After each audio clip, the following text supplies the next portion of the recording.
बिस्मिल्लाहिर्रहमानिर्रहीम। आज हम सीखेंगे कि प्रेशर का क्या इफेक्ट होता है जिब्स फ्री एनर्जी के ऊपर। एक्चुअली में फ्री एनर्जी क्या होती है? ये अमाउंट ऑफ एनर्जी होती है जो एक सिस्टम वर्क डन में चेंज करता है। That means it is amount of energy which is converted into work done, useful work done. इसकी दो टाइप्स होती हैं, उनमें से एक है जिब्स फ्री एनर्जी, जिसमें टेम्परेचर और प्रेशर को हम कांस्टेंट रखते हैं। और आज के टॉपिक में अगर हमने सीखना है कि हम टेम्परेचर को अगर कांस्टेंट रखें और प्रेशर को चेंज करें तो उससे जिब्स फ्री एनर्जी के अंदर क्या इफेक्ट आएगा और उस इक्वेशन को हम डिराइव करेंगे। तो जिब्स फ्री एनर्जी को मोस्टली हम जी से रिप्रेजेंट कर लेते हैं, लेकिन यहाँ पे हम एफ से लिखेंगे। बहुत सारी बुक्स में जी से लिखा होता है। ये होती है equal F is equal to enthalpy minus temperature into entropy. ठीक है, ये जिब्स फ्री एनर्जी का फॉर्मूला है। और हमें ये पता है कि जो एंथैल्पी होती है, enthalpy is equal to internal energy plus pressure into volume. तो इस वजह से हम एच की जगह एंथैल्पी की जगह पे हम इसको पुट करेंगे और आगे हम उसकी रीजन भी लिखेंगे। ठीक है, इसको हम इक्वेशन नंबर 1 बोल देते हैं और इसके आगे रीजन लिखेंगे, क्योंकि जो एंथैल्पी है वो इक्वल होती है internal energy plus pressure into volume. इसके अलावा हमने एक और इक्वेशन जो है वो पढ़ी हुई है, उस पे जाने से पहले हम इस इक्वेशन नंबर 1 का डिफरेंशिएशन लेंगे। तो ये हो जाएगा equal to D F is equal to D E plus D P V minus T S. इसका भी जो है वो हम डिफरेंशिएशन लेंगे। डी जो है वो शुरू में लिखना था, तो मैंने एंड पे लिख दिया। अच्छा, अब इसको डिफरेंशिएट करने से पहले यहाँ पे और यहाँ पे एक रूल लग रहा है जिसको हम बोलते हैं प्रोडक्ट रूल। अब ये प्रोडक्ट रूल क्या होता है इसको जरा सीख लेते हैं, फिर उसके बाद जो है वो हम आगे बढ़ेंगे। प्रोडक्ट रूल में इसके लिए मैं एक एग्जांपल दूंगी नंबर्स की। कि सपोज ये है 3 इंटू 4, ये दोनों मल्टीप्लायर है। जिस तरह p इंटू वी मल्टीप्लाई हो रहे हैं या t इंटू एस मल्टीप्लाई हो रहे हैं, तो हम इसका डिफरेंशिएशन लेना चाह रहे हैं। तो हम क्या करेंगे, पहले लिखेंगे 3 इंटू 4 और बाद में लिखेंगे 4 इंटू 3 और चेंज यहाँ पे करेंगे, दरमियान में प्लस का साइन आएगा। लेकिन अगर यहाँ पे माइनस हो, जिस तरह माइनस टी एस है, इसके साथ फिर दरमियान में माइनस का साइन आ जाएगा। अब इसमें हम क्या करते हैं, पहले नंबर को हम रखते हैं कांस्टेंट, यानी कि यहाँ पे 3 को कांस्टेंट रखेंगे और डी हम लगाएंगे 4 के साथ, दूसरे नंबर के साथ हम डी लगाएंगे। फिर उसके बाद दूसरे नंबर को कांस्टेंट रखेंगे। जिसको कांस्टेंट रखना होता है उसको शुरू में ले आते हैं, जिसको चेंज करना होता है उसको बाद में ले जाएंगे। तो हम पहले नंबर को जो है वो चेंज करेंगे, उसमें डिफरेंशिएशन करेंगे, तो यहाँ पे आ जाएगा D3। ठीक है, तो फिर दोबारा से बता रही हूँ कि दो नंबर्स के दरमियान जो है, दो नंबर्स को हम इस तरह से लिखेंगे कि पहले नंबर को कांस्टेंट रखेंगे, दूसरे के साथ डी लगा देंगे, और फिर दूसरे को कांस्टेंट रखेंगे तो पहले के साथ डी लगा देंगे, लेकिन दरमियान में प्लस का साइन आएगा। अब यही प्रोडक्ट रूल जो है वो हम यहाँ पे अप्लाई करेंगे। ये हमारी इक्वेशन है, तो ये आ जाएगा D F is equal to D E plus P को कांस्टेंट रखेंगे और आ जाएगा डी वी, फिर आ जाएगा वी कांस्टेंट और आ जाएगा डी पी, और माइनस का साइन आप इसमें t को कांस्टेंट रखेंगे और आ जाएगा ds, फिर s को कांस्टेंट रखेंगे और आ जाएगा dt। ये हमारे पास इक्वेशन बन जाएगी, इक्वेशन नंबर 2। अब हमने एक और इक्वेशन पढ़ी थी कि हीट जो है reversible, change in heat delta Q reversible is equal to TdS। ठीक है, इस इक्वेशन को हम इक्वेशन नंबर 1 कह देते हैं। इसके अलावा फर्स्ट लॉ ऑफ थर्मोडायनामिक्स के अकॉर्डिंग जो है वो change in heat in reversible process is equal to DE plus PdV। इस इक्वेशन को हम कह देते हैं B। A और B में लेफ्ट साइड इक्वल है तो राइट साइड भी इक्वल हो जाएंगे, तो इस वजह से ये बन जाएगी equation TdS is equal to DE plus PdV। अगर हम यहाँ पे DE की वैल्यू निकालना चाहें तो ये किस तरह से होगा, ये PdV दूसरी साइड पे चला जाएगा DE इधर ही रहेगा और ये TDS माइनस PDV में चेंज हो जाएगा। हमारे पास जो अब DE की वैल्यू आई है, इसको हम इक्वेशन नंबर 2 के अंदर यहाँ पुट करेंगे। जो ही हम यहाँ पे पुट करते हैं तो इक्वेशन नंबर 2 जो है उसमें क्या चेंज आता है, DF is equal to DE की जगह हम पुट करेंगे TDS माइनस PDV। बाकी जो है हमारी जो पहली वाली इक्वेशन हम वही लिखेंगे plus PDV plus VDP minus TDS minus STD। अब इसमें क्या होता है कि ये जो TDS है इस माइनस के साथ कैंसिल हो जाएगा और ये वाला जो है वो ये वाला रह जाएगा और सिर्फ हमारे पास दो टर्म्स बचेंगे। जब ये दो टर्म्स बचेंगे तो हमारे पास DS हो जाएगा VDP माइनस STD के इक्वल।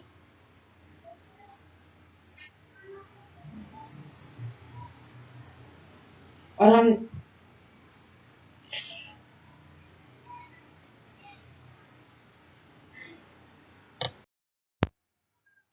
हमारे पास DF इज इक्वल टू हो जाएगा VDP into SDT।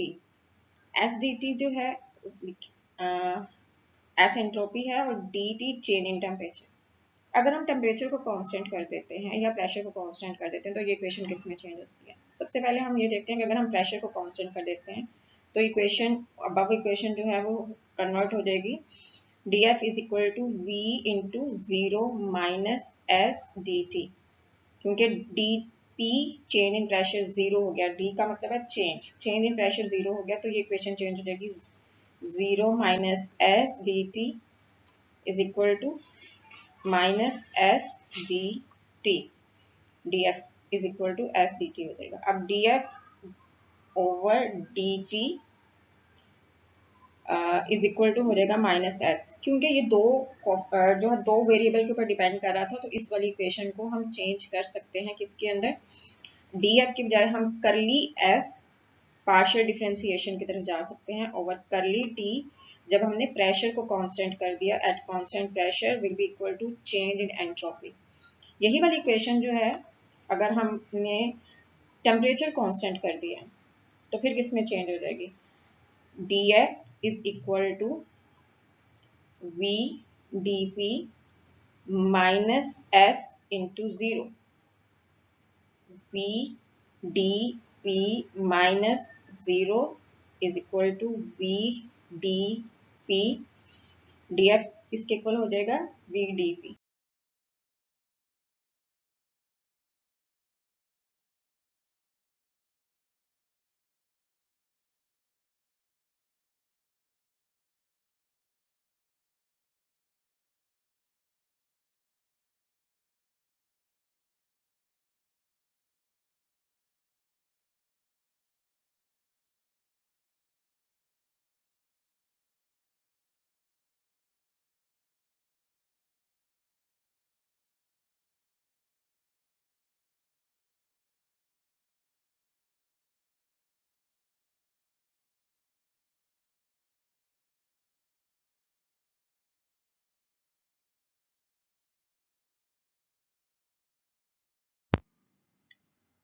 DF is equal to V into DP।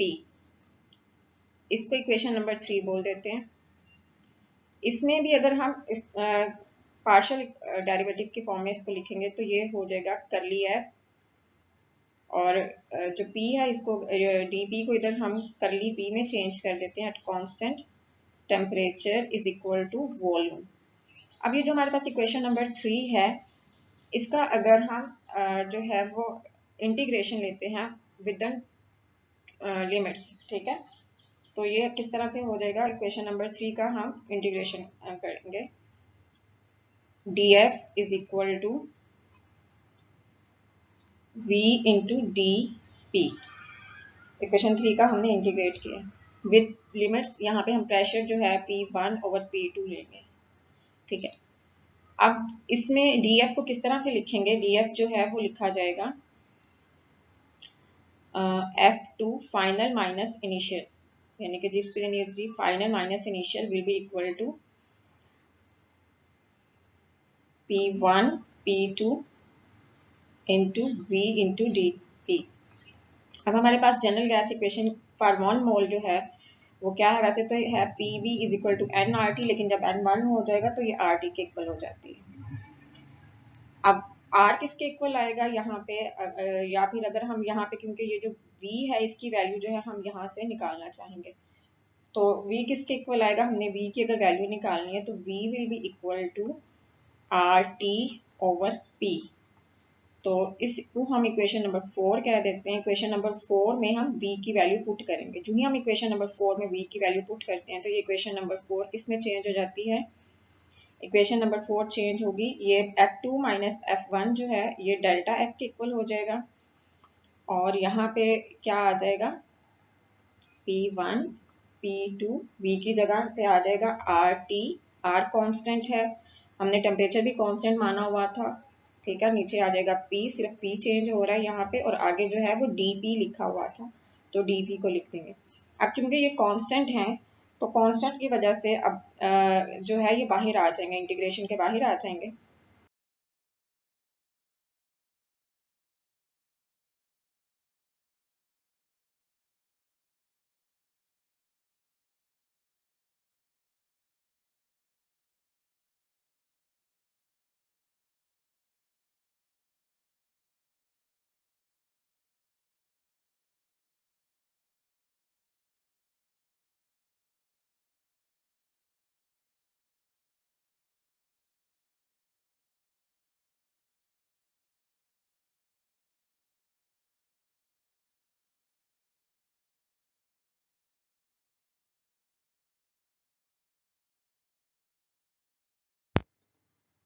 तो DF is equal to, integration के बाहर आ गया RT, क्योंकि ये दोनों ही कांस्टेंट है, R जनरल गैस कांस्टेंट और टेम्परेचर हमने कांस्टेंट रखा है। अंदर हमारे पास इंटीग्रेशन में आ गया P1 P2 और 1 ओवर P हो जाएगा इंटू DP। अब यहाँ पे इंटीग्रेशन का हम फॉर्मूला लगाएंगे। इंटीग्रेशन का फॉर्मूला क्या है इसको पहले सीख लेते हैं कि अगर इंटीग्रेशन हो रही हो और 1 over x into D x हो, फॉर्मूला लगता है ln of x, ln of x। तो इसको समझाने के लिए मैंने आपको बताया हुआ है कि यहाँ पे x को जब हम ऊपर लेके जाएंगे, x की पावर है -1, जब x की पावर -1 और साथ में उस डेरिवेटिव उसका मौजूद हो dx, ठीक है, तो इसके ऊपर लॉग नेचुरल जो है उसका फॉर्मूला लगता है, जो पावर रूल होता है इंटीग्रेशन का वो नहीं लगता। तो यहाँ पे एग्जैक्टली ये वाला फॉर्मूला लगाएंगे तो ये हो जाएगा df is equal to RT, और ये जो लिमिट्स हैं हम इनको इसी तरह से लिखेंगे, लोअर लिमिट अपर लिमिट आ जाएगी और यहाँ पे आ जाएगा ln ऑफ p। अब लिमिट लगाने का जो तरीका कार्य होता है कि लोअर लिमिट, यानी कि हम ln p को 2 दफा लिखेंगे। पहले मैं लिख लेती हूँ RT, ln p और ln p 2 दफा लिखा गया, दरमियान में माइनस का साइन आएगा, ठीक है।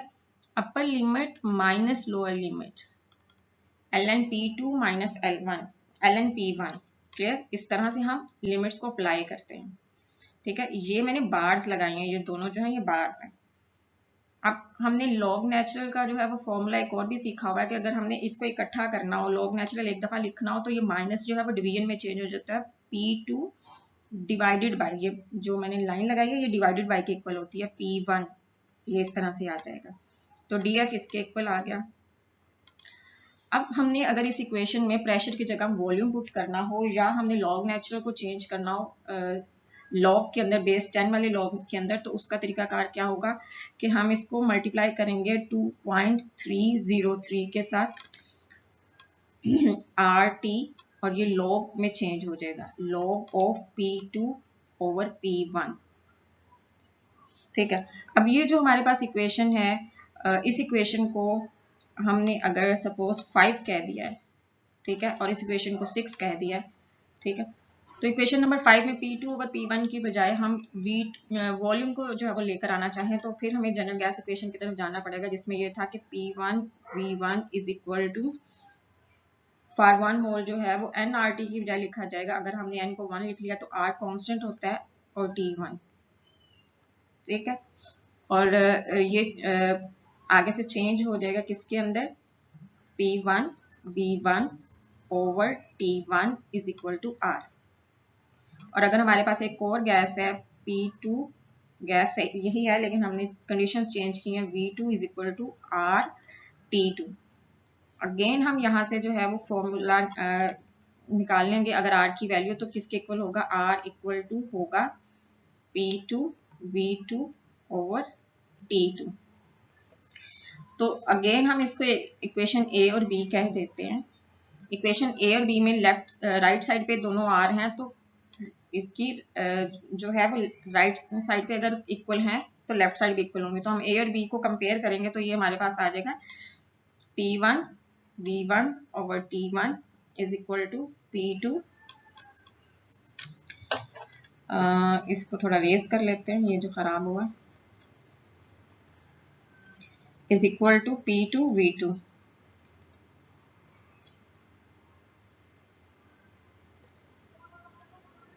P2 V2 ओवर T2, लेकिन टेम्परेचर कांस्टेंट है तो ये चेंज हो जाएगी equation, P1 V1 is equal to P2 V2। अब आपने इक्वेशन नंबर 5 को याद रखना है, ठीक है।